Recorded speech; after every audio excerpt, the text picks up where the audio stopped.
ಈಗಿನ ನಮ್ಮ ಮಕ್ಕಳಿಗೆ ಮನೆ ಊಟ ತಿಂಡಿಗಿಂತ ಹೊರಗಡೆ ಸಿಗೋ ಸ್ನ್ಯಾಕ್ಸ್ಗಳಂದ್ರೆ ಪಂಚಪ್ರಾಣ. ರೊಟ್ಟಿ ತಿಂದು ಗಟ್ಟಿಯಾಗಿರೋರ್ಗಿಂತ ಕುರ್ಕುರೆ ತಿಂದು ಆರೋಗ್ಯ ಕೆಡಿಸಿಕೊಳ್ಳೋ ಮಂದಿ ನಮ್ಮ ನಡುವೆ ತುಂಬಾನೇ ಇದ್ದಾರೆ.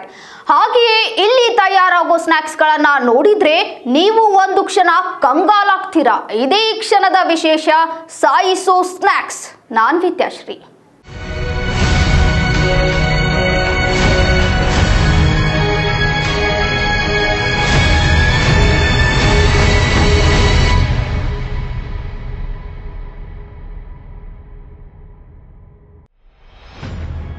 ಹುಬ್ಬಳ್ಳಿ ಅಂದ್ರೆ ವಾಣಿಜ್ಯ ನಗರಿ.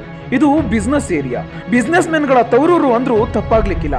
ಆದ್ರೆ ಸೀದಾ ವ್ಯವಹಾರ ಮಾಡೋ ಹಲವರ ಮಧ್ಯೆ ಖತರ್ನಾಕ್ ವ್ಯವಹಾರ ಮಾಡೋ ಖದೀಮರು ಇಲ್ಲಿದ್ದಾರೆ.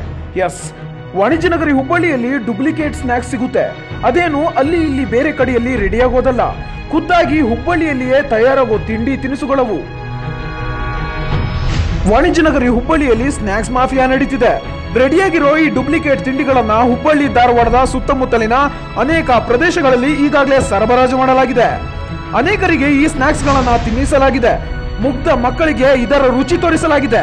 ಆದ್ರೆ ಅವು ಯಾವುದು ಸರಿಯಾದ ರೀತಿಯಲ್ಲಿ ತಯಾರಾದ ತಿಂಡಿ ತಿನಿಸುಗಳಲ್ಲ ಕಣ್ರಿ. ಪಕ್ಕಾ ಡೂಪ್ಲಿಕೇಟ್, ಪಕ್ಕಾ ಡೇಂಜರಸ್.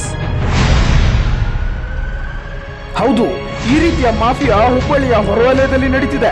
ಮೂಟೆಗಟ್ಟಲೆ ಪಾಪಡೆ, ಕುರ್ಕುರೆಗಳನ್ನ ಪ್ರತಿದಿನ ರೆಡಿ ಮಾಡಲಾಗುತ್ತೆ. ಅವಳಿ ನಗರದೆಲ್ಲೆಡೆ ಅವುಗಳನ್ನ ಹಂಚಿ ದುಡ್ಡು ಮಾಡಲಾಗ್ತಿದೆ.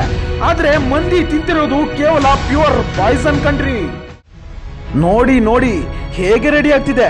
ನಾವೆಲ್ಲ ಬಾಯಿ ಚಪ್ಪರಿಸಿ ನಮ್ಮನೆಯ ಪುಟಾಣಿ ಮಕ್ಕಳೆಲ್ಲ ಹತ್ತು ಕರೆದು ಹಠ ಮಾಡಿ ತಿನ್ನೋ ಸ್ನ್ಯಾಕ್ಸ್. ಬರೋಬ್ಬರಿ ಮೂಟೆಗಟ್ಟಲೆ ರೆಡಿಯಾಗಿ ಬಿದ್ದಿರೋ ಪಾಪಡೆ, ಕುರ್ಕುರೆ ನೋಡೋಕೇನೋ ಚೆನ್ನಾಗಿದೆ. ತಿಂದ್ರೆ ಇದರಿಂದ ಆಗೋ ತೊಂದರೆಯನ್ನ ಒಮ್ಮೆ ಕೇಳ್ಬಿಡಿ.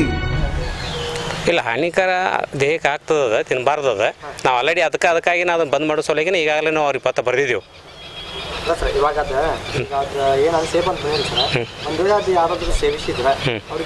ದೇಹಕ್ಕೆ ಹಾನಿಕರ ಆಗ್ತದೆ ದೇಹಕ್ಕೆ. ಯಾಕಪ್ಪ ನಾವು ದೇಹದ ಅಂಗಗಳ ಮೇಲೆ ಮನುಷ್ಯ ಸೇವನೆ ಮಾಡೋದ್ರಿಂದ ಇನ್ಸ್ಪೆಕ್ಷನ್ ಆಗೋ ಚಾನ್ಸಸ್ ಭಾಳ ಇರ್ತಾವೆ. ಈಗಾಗಲೇ ನಾವು ಅಲ್ಲಿ ಇದ್ರ ಪ್ರಕಾರ ನಾವು ಶಾಂಪಲ್ ಎಲ್ಲ ತೊಗೊಂಡಿದ್ದೆವು. ಶಾಂಪಲ್ ತೊಗೊಂಡು ಲ್ಯಾಬಿಗೆ ಕಳಿಸಿದ್ದೆವು. ವಿಭಾಗೀಯ ಮಟ್ಟದ ಒಂದು ಬೆಳಗಾವಿಗೆ ನಾವು ಕಳಿಸಿದ್ದೆವು. ಲ್ಯಾಬ್ ರಿಪೋರ್ಟ್ಸೋಕೆ ಪ್ರೊಸೆಸ್ ಬಂದ ನಂತರ ನಾವು ಆಲ್ರೆಡಿ ಈಗ ADC ಫೈಲ್ ಮಾಡಿದ್ದೆವು. ಒಂದು ಸಬ್ ಸ್ಟ್ಯಾಂಡರ್ಡ್ ಅಂತ ಬಂತು. ಆನಂತರ ಎರಡನೇದು ಏನಪ್ಪ ಒಂದು ಅನ್ಶೇಪ್ ಅಂತ ಬಂದದ. ಅನ್ಶೇಪ್ಗೆ ಆಲ್ರೆಡಿ ಕಮಿಷನರಿಗೆ ಒಂದು ಲೆಟರ್ ಬರೆದೆವು, ಪರ್ಮಿಷನ್ ಹಾಕಕ್ಕೆ. ಕೋಟಿ JMFC ಕೋಟಕ್ಕೆ ಹಾಕಕ್ಕೆ ಪರ್ಮಿಷನ್ ಬರ್ತೀವಿ. ಮತ್ತೆ ಅದು ಮಾರಾಟ ಮಾಡಬಾರ್ದು ಈಗಾಗಲೇ ನಾವು ಅವ್ರಿಗೆ ಪತ್ರ ಮುಖಾಂತರ ನಾವು ತಿಳಿಸಿ ಕೂಡ ಅವ್ರು ಮಾಡಾಕತ್ತಾರ ತಪ್ಪು. ಈ ತರದ್ದೊಂದು ಟಾಮ್ ಅಂಡ್ ಜೆರಿ ಎಂಬ ಹೆಸರಿನ ತಿಂಡಿಗಳನ್ನ ರೆಡಿ ಮಾಡೋ ತಂಡ ತಮ್ಮ ದಂಧೆಯನ್ನ ರಾಜಾರೋಷವಾಗಿ ಮಾಡ್ತಿದೆ. ಹೇಳೋರಿಲ್ಲ ಕೇಳೋರಿಲ್ಲ. ಇಲಿ ಬೆಕ್ಕಿನ ಈ ಕಣ್ಣ ಮುಚ್ಚಾಲೆ ಆಟ ಕದ್ದು ಮುಚ್ಚಿ ಏನು ನಡೀತಾ ಇಲ್ಲ, ಆರಾಮಾಗಿ ನಡೀತಿದೆ. ಇದನ್ನೆಲ್ಲ ನೋಡಿದ ನಮ್ಮ S9 ತಂಡ ಕಾರ್ಯಾಚರಣೆಗೆ ಮುಂದಾಗಿತ್ತು. ಈ ಮಾಫಿಯಾ ತಂಡವನ್ನ ಬಯಲಿಗೆಳೆಯೋ ನಿರ್ಧಾರ ಮಾಡಿತ್ತು. ಇಂತಹ ಕಾನೂನು ಬಾಹಿರ ಕಾರ್ಯವನ್ನ ಮಾಡುತ್ತಿದ್ದ ಖತರ್ನಾಕ್ ಗ್ಯಾಂಗ್ ಬಗ್ಗೆ ನಮ್ಮ ಗಮನಕ್ಕೆ ಬರುತ್ತಿದ್ದಂತೆ ನಮ್ಮ ಟೀಮ್ ಇಂತಹ ಭ್ರಷ್ಟರ ಕೂಟಕ್ಕೆ ಪಾಠ ಕಲಿಸಲು ಮುಂದಾಯಿತು.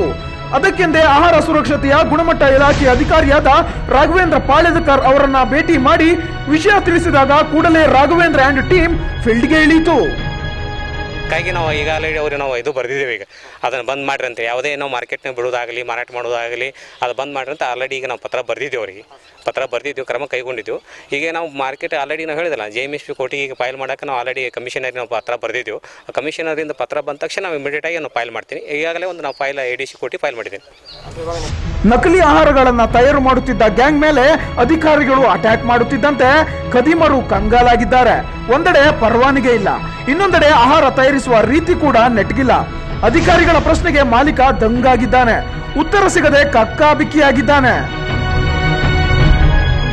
ಸ್ನ್ಯಾಕ್ಸ್ ರೆಡಿ ಮಾಡೋ ಜಾಗಕ್ಕೆ ನಾವು ಹೋದಾಗ ನಮಗೆ ಕಂಡ ದೃಶ್ಯಗಳಿವು. ವಾಹ್, ಎಷ್ಟು ನೀಟಾಗಿದೆ ನೋಡಿ ಈ ಉಪಕರಣಗಳು. ಸುಂದರ ಕ್ಯಾನ್ಗಳು, ನೀಟ್ ಅಂಡ್ ಕ್ಯೂಟ್ ಡಬ್ಬಿಗಳು. ಅಬ್ಬಾ, ಇವುಗಳನ್ನ ಬಳಸಿಕೊಂಡು ತಿನ್ನೋ ತಿಂಡಿಗಳನ್ನ ತಯಾರು ಮಾಡ್ತಾರಲ್ಲ ಈ ಖದೀಮರು. ಇದನ್ನೇ ಜನರಿಗೆ ತಿನ್ನಿಸಿ ಅವರ ಆರೋಗ್ಯ ಕೆಡಿಸಿ ತಾವು ಹಾಯಾಗಿರ್ತಾರೆ.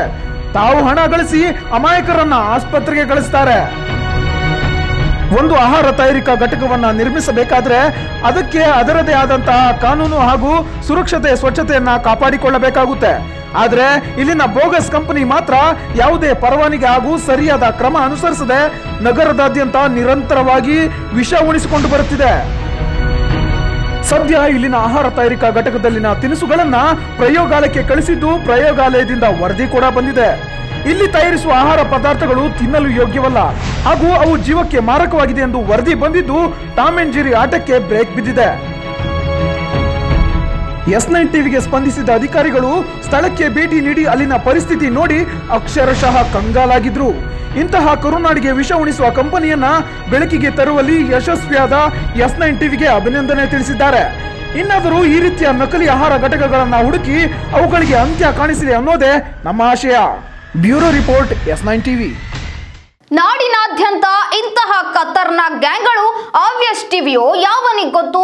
ಮನೆ ತಿಂಡಿ ತಿನಿಸು ಮೆಚ್ಚೋ ಬದಲು ಹೊರಗಿನ ಸ್ನಾಕ್ಸ್ಗಳ ಮೇಲೆ ನಮಗೆ ಪ್ರೀತಿ ಹೆಚ್ಚಿರೋದೇ ಇದಕ್ಕೆಲ್ಲ ಕಾರಣ. ಅಧಿಕಾರಿಗಳು ಇವುಗಳಿಗೆಲ್ಲ ತಡೆ ಹಾಕಬೇಕು. ನಾಲಿಗೆ ರುಚಿಗೆ ಕಡಿಮೆ ಬೆಲೆಗೆ ಬೆನ್ನು ಹತ್ತಿ ಸ್ನಾಕ್ಸ್ ತಿನ್ನೋರಿಗೆಲ್ಲ ಇದು ಎಚ್ಚರಿಕೆ ಆಗಬೇಕು. ಇದು ಈ ಕ್ಷಣದ ವರದಿ. ಹೆಚ್ಚಿನ ವರದಿಗಾಗಿ ನೋಡ್ತಾ ಇರಿ S9 ಟಿವಿ. ಸುದ್ದಿ ನಿಮ್ಮಿಂದ, ಸದ್ದು ನಮ್ಮಿಂದ.